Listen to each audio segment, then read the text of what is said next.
গল্পের নাম নিশুন্ধ রাতের বিভীষিকা। এক রহস্যময় বাড়ির গল্প।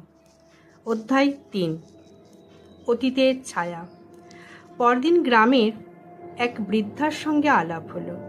তিনি বলেন, এই বাড়িতে অনেক বছর আগে এক দম্পতি আর তাদের ছোট্ট মেয়ে থাকত।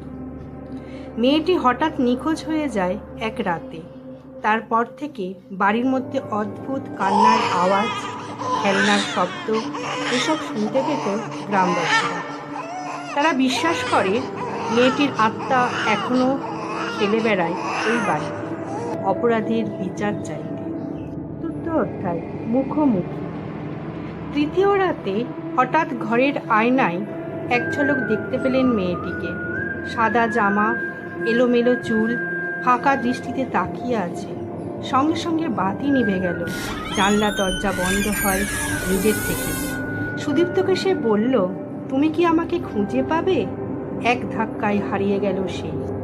গল্পের পরবর্তী অংশ শুনতে হলে আমাদের সাথে থাকুন। পরবর্তী অংশ, মুক্তি।